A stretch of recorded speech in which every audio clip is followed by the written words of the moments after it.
Достар, Заминдегі Мамур шашлык деген кафеге келдіп. Қараң, сондай жаңағы жергілікті өзінің знаменитый затлары тұрыпты. Біздерге сразу бауырменен құйрық майды, яғни думма дейді ғой өзбеклерді, соны кесіп берді. Рас айтсам, сондай мазалы. Мен еш май жемейтін едім, енді қараң. Мына майына қараң. Мынаны қазір бізге кесіп берді. Қандай сұлу гүшіне қараң. Сондай аппетитні болып тұрыпты. А бұл болса Заминнің қазанда істейтін ең белгілі наны. Құда қаласа біздерге істетуін көрсетеді деп ойлаймыз, кейін көреміз, достар. Мен бірінші көруім ешқашан бұндай нан елі жеп көрмедім. Біздер болса Мамур шашлык кафедеміз, қараң. Хауа енді масқара сіздерге айтайын.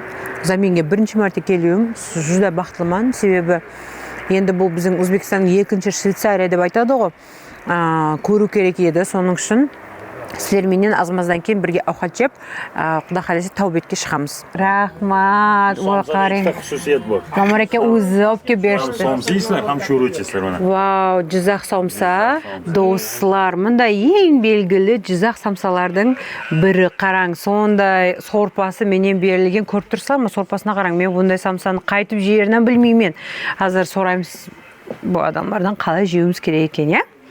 Ау. Бірақ исім. Ал бұл енді азан. Біздердіміз жаңағы азанғы ауқатымыз десе де болады. Бізде бір ең белгілі бір жерге келдік. Соның үшін бұлардың самсасы қатты мазалы деп естігенбіз, жеп көреміз ал достар. Вау!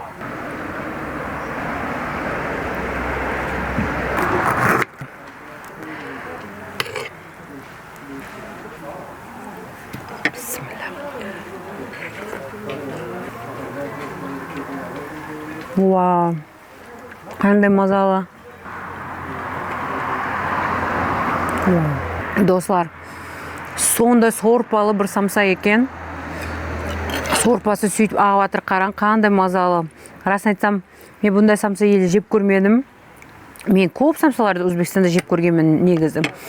Бірақ бұл самса қамыры басқаша, ішіндегі гөші бір зат қосылған, бір соуслар ма, специялар ма, яман дәмі бір свежий болып тұр. Укропан бар ішінде, қараң, укроп. Мына соусымен жүдә мазалы, или мына соусының укроп екен, әне. Жазаққа келсең, самсан қасына ешқашан өтіп кетпең, себебі Өзбекстанда ең белгілі самсалардың бірі Жазақта болады. Біздер болсақ бүгін Мамураға шашлыкхананың самсасын жеуге келдік.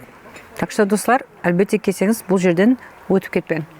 Достар, әне біздерде де ең белгілі Замин пәтірін қалай істелуін көруге жетіп келіп қалдық. Яман бір басқаша істейткен.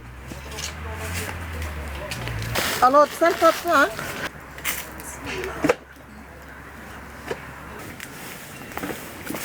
Alo, sen kaset.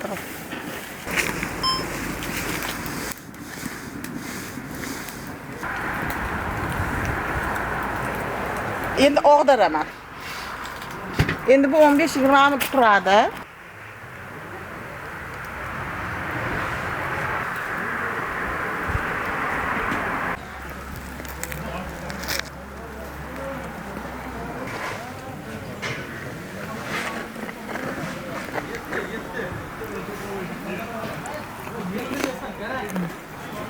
Wow. Yaxshi.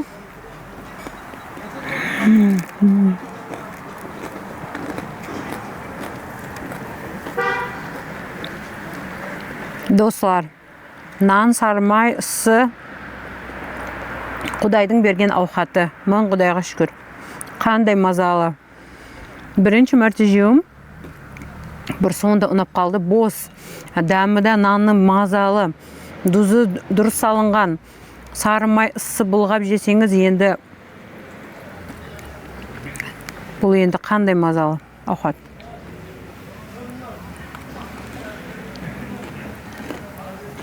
Вау. Мен ойлай, рахмат.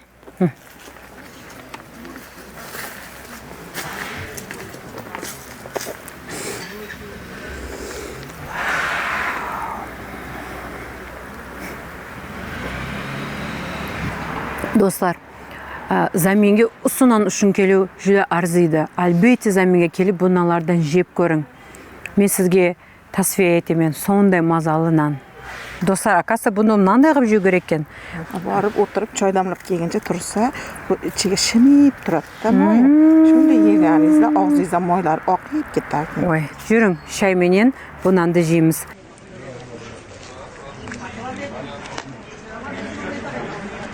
Хамми гушлер бар тұтайт, ребята. Хамми гушлер. Бауыр, достар. О, мен бауыр жақсы көрем. Бауыр менен май бағаны жедік қой келгенде. Пісірілген бауыр менен май шашлығы енді. Бұл ғыждыванлы молотый шашлығы болады, достар. Сочный. Бұл жердің ең белгілі үлкен кусковой шашлығы болады, достар. Қозының гүші екен.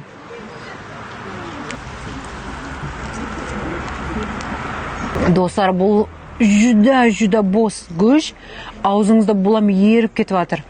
Қайдым, аға, қалай әммесін аузда еретіндей қылып істейсіз, көз тимесін, вообще зор. Мехір хамасы. Мехір мұхаббат.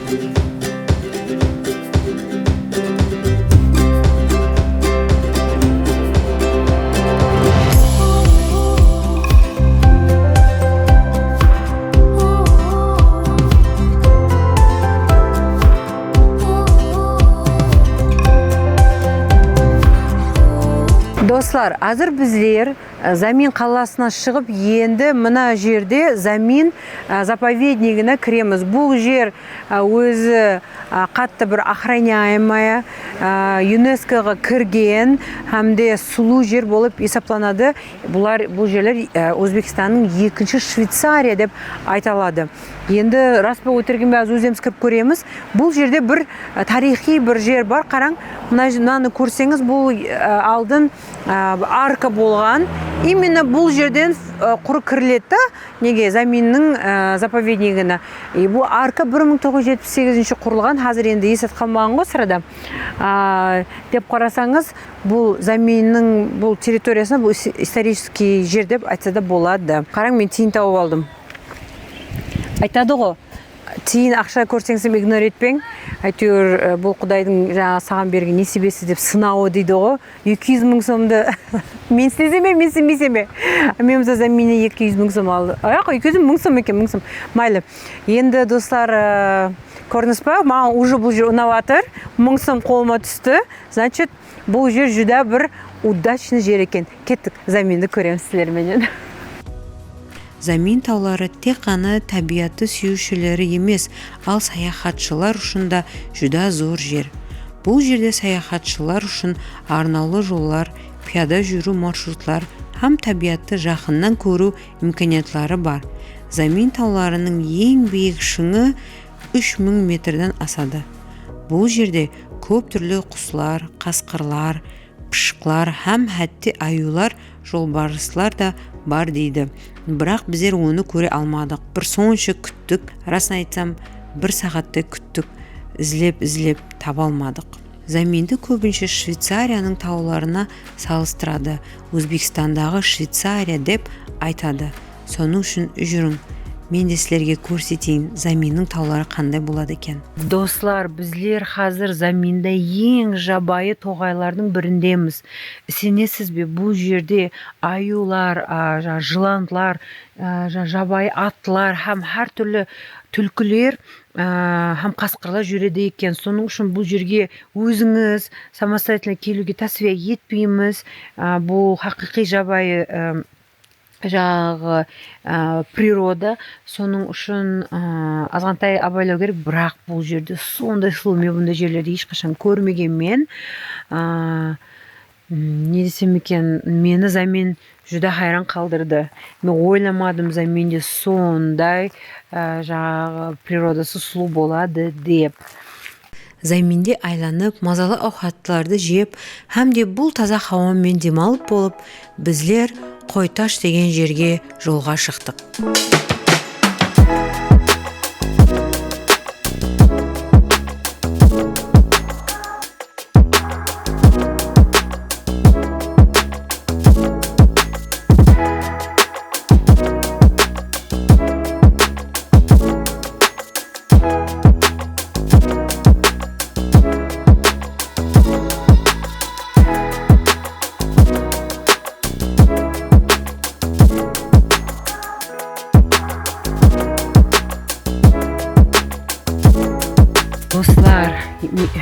енді жаңағы Қойтош деген жерге жетіп келдім. Неше вот 1,5 жылдан бері келгім келетін сол жерге. Жизақта жайласқан. Не десем екен, енді бұл бір Өзбекстанда көп адам білмейтін жерлердің бірі. Себебі Қойтош өзі ауылда, мынандай қараң живописный тасларменен қоршалғанда, бүтін қышлақ ортасында таслы тау болса деп қоршап қойыпты бұны. Не деймін? Бұл Қойтош ауылы 1938 жыл пайда болған. Бұл жерге шахта құрылып, адамы көшіп кеп баслаған. И бұл, естественно, московское обеспечение болған. 17 миллет болған екен. Жаңа ағамыз айтып отырыпты, өзбектер бұл жерде еш жасамаған, себебі московское обеспечение болған екен. Әртүрлі нация адамдар келген да. Кейін Советский Союз распад болғаннан кейін уже шахта жауылып, бұл жерлер енді өзгере басылған. Енді таслар хақында айтсам, бұл таслар енді өзгеше бір мojиза десең де болады. Құдайдың бір қолымен соғып қойғандай таслар. Негізі бұл таслар суменен, самалменен егеліп, сонда сұп-сұлу формаларға келген. Көп адамдар айтады, бұл әр тасқа қарасаң, бір хайуанның, я бір ненің формасын еслетеді деп. Қайдам енді, елі өзім бір хайуанға ұқсайтын тастың формасын көрмедім. Қазір келіп жатырмыз. Жүрің енді Қойтошты айланып сіздерге көрсетемін.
Қараңса, таслардың арасында үйлер жайласқан. Қандай қызық, я?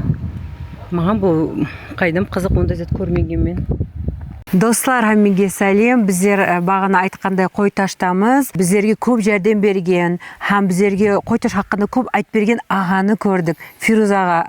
Фирузаға, салам алейкум. Здравствуйте. Да, Фируза, скажите, пожалуйста, вы можете нам вкратце рассказать вообще, как образовалось это место и откуда, и почему мы до сих пор не знали об этом прекрасном поселке? Ну, образование этого поселка исходит почти с 1936 года, 1936 года, когда здесь нашли залежи вольфрама. Осваивать потом начали их в 50-х годах. И этот весь вольфрам, который добывали, они использовали для военной техники, вот, добавляли какие-то, я не знаю, у них свои качества какие-то есть. Он как таковым являлся закрытым поселком в то время при Советском Союзе. И со временем, когда уже развал произошел, после этого уже все было открыто, все было, доступ был свободный. Экология, природа сама вот как есть, она осталась. Удивительная природа тут. Ну, если вот так взять, был такой профессор Хашимов, который приезжал сюда, разрабатывал, у него была своя точка зрения, что здесь вот когда-то 1 миллион лет назад был кратер вулкана. Кратер вулкана. Почему? Потому что вот эти все камни, это и есть лава, сама лава, брызги шампанского, так сказать, грубо говоря. Удивительно просто. Вау. Вот. И со временем это все окаменело, и вот образовалась вот такая вот чудная природа. Мы этими камнями, конечно, гордимся, потому что таких камней, по-моему, по Узбекистану вот считанные. Я лично нигде не видела еще. Год уже путешествую по Узбекистану, действительно. Вот. Своеобразная природа у нас, прохладно, и летом у нас прохладно. по отношению по другим регионам нашей страны. Ну, остался исторический. У нас остались заброшенные шахты, где можно экстремальный туризм проводить. Вот. Но мы больше, конечно, склонился я к экотуризму, потому что все-таки природа, природа есть природа. Да. Горы это есть горы. Да, это так и есть, да. Мы слышали, что весной тут особенно красиво. Вы согласитесь? Ну, конечно, весной у нас здесь очень красиво. Почему? Потому что и у нас в основном талые воды. Талые воды – это родники. Вот. У нас есть водопад, у нас есть пещеры, где можно там полазить. Мы их проводим. Туристы некоторые приезжают, мы организуем экскурсии. До Айдаркуля мы можем сопровождение сделать. Ну, в 4 направления, куда захотят, туда мы сможем отправить их. Вот, показать, объяснить. Вот нам настолько здесь понравилось, честно, неохота уезжать даже. Мы бы с удовольствием остались бы. Кстати, по вопросу, чтобы остаться, нам часто задают такие вопросы, где можно остаться. Насколько мне известно, на сегодняшний день здесь только есть один гестхаус, и это вот ваш гестхаус, да? Это впечатляет, потому что вы на сегодняшний день только единственный, кто вложился и подумал, и настолько красиво вы создали гестхаус со стороны. Вот я сейчас стою, смотрю. Вы нам можете потом показать внутри? Да, конечно. Мы сейчас с вами зайдем, да. Сама архитектура своеобразная. Да, очень. Вот. Я вот когда строился, я тоже как-то вот хотел, чтобы это не было похоже на другие здания. Вообще. Вот вы внутрь зайдете и посмотрите. Да, обязательно. А скажите, пожалуйста, сколько у вас комнат и могут ли большие делегации останавливаться здесь? Ну, группы людей, например. Сертификат у нас вот сертификат выдан на 16 человек. На 16 человек. 16 человек. Мы можем принять группу 16. Ну, плюс-минус бывает. Потому Отлично. что дети там могут быть еще. Конечно, да. Семейные там группы. Отлично. Мы можем принять и побольше. Вот. Да. Условия, правда, у нас мы на стадии еще развития. До весны, ребята, до весны. Мы приедем весной. Нет, ну, условия, конечно, мы постарались сделать. Там 4 комнаты у нас есть, где есть и кровати, где есть там это все сделано там. Ну, конечно, не на таком уровне, но, по крайней мере, людям нравится. Да. Они приезжают сюда смотреть природу. Да, конечно. В первую очередь. Фирузака, у меня такой вопрос. Я слышала, что вот ваши вот очень необычные формы камни тоже, если присмотреться, можно увидеть формы разных животных, я не знаю, там еще что-то. У кого как фантазия играет. Это правда? Мы еще не увидели пока? Да, и у нас своеобразный здесь музей под открытым небом. Да, вот. точно. Если вот так взять эти все шлаки, которые вот вулканами, когда они застыли, обтекаемые там дождями, там ветрами, образовывались своеобразные вот архитектурные вот эти как скульптуры. Есть скульптуры там, мы сами назвали, точнее я сам вот их нашел, так вот увидел, назвал там старуха камень, обезьянья голова, там лягушка, дракончик там, ну, вот такие вот камни у нас, конечно, есть. Вы потом можете посмотреть. Это удивительно, это вот чудо природы, вот реально это чудо, да сама природа создала. Фирузаке, спасибо большое. Мы сейчас пойдем смотреть дом. Просто еще хочу сказать, достар, они ескеніңізде Фирузаганың бұл жерде тек бір қана гестхаусы бар. Келсеңіз, әлбетте Фирузаға хабарласып келің.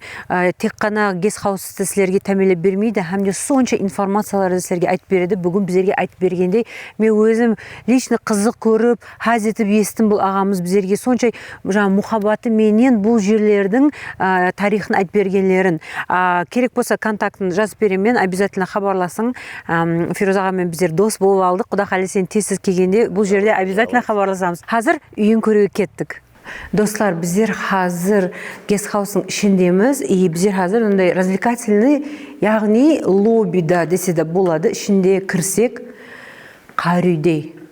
Как будто мына қарүйінің ішіндей. Сенсе, бірақ басы жоқта, бірақ негізі мынада домалақ соғылған, как будто мен қарүйінің ішіне кіріп, үлкен қарүйіні гостиница етіп қойғандай бір хыс қылып жатырмын да өзімді. И очень уютно, эстетикой пахнет просто так. Аутентичность присутствует, то есть аутентичность бар.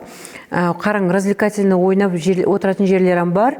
Ханаларын уже көріп шықтыңыз. И самое маған ұнағаны, азында тұрғанда сілер осы таслардың тауларға оянып қарайсызлар.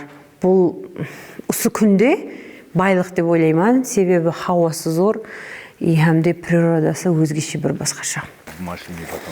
Достар, бұл жылыққа айваны бірінші мәрте жеуім. Фирuz ағаның қолынан алып жеп жатырмыз. Фирuz аға, Қойтош деген жерден ал айва.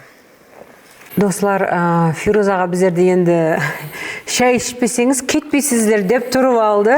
Һәмде өзінің атызда өсетін әр қыл жаңағы малина, вишня, ежевика, солардан істелінген вареньялар жеп кетпесеңіз болмайды деп жатыр. Жаңа сіздер көрдіңіз ғой, көрсеттім Қойтошта һәмме жерде, адым жерде ежевикалар, әр қыл мейвелер өстірді. Соның үшін бұл бәрі органика десек болады. Это все экология. Вот это масло тоже сливочное, здешнее само. Сами сделали? Да, ручное. Достар, И хлеб тоже сделан. өмірімде мен қолдан істелген май жеп көрдім ба білмеймін, кішкентай уақытымда может быть, бірақ өзім есім білгеннен бері жеп көріп сары май жеп көріпсіз. Ой, рахмет көп-көп. Рахмет көп-көп. Ал вареньесі мына малина. Тоже. Келің. Ал бізде достар шай ішеміз. Шай ішіп болып, Құда қалесе жолға шығамыз. Қазір Фирuz ағамен от души сөйлесіп отырып, Құда қалесе не дейді? Қойташтағы саяхатты жұмағына жетті деп айтсақ та болады. Қазірге енді бізге рұқсат берің, өздеріміз шай ішіп от души сөйлесіп отырамыз. Мен ойлаймын, сілерге саяхатымыз, Жүзаққа келген саяхатымыз ұнады, бір информативный болды деп ойлаймын. Әлбетте Қойташқа келің. Себебі осы саяхатымызда ең маған бір жүрегіме, кеуілімде бір от души қалған жер именно Қойташ болады. Себебі мен бір жылдан келгім келген жер еді осы жер. Конечно, жетіп келдім, Құдайға шүкір. Бақытыма Фирuz ағанам көріп алып, көп затты үйрендім, білдім. Достар, сілер шаршамаң, біздерге лайк басын, комментарияға обязательно өзіңізді ойыңызды хақында, саяхатымыз хақында жазың. Шаршамаң, һәмде қара шай ішуге есіңізден шықпасын. Хош сау болың.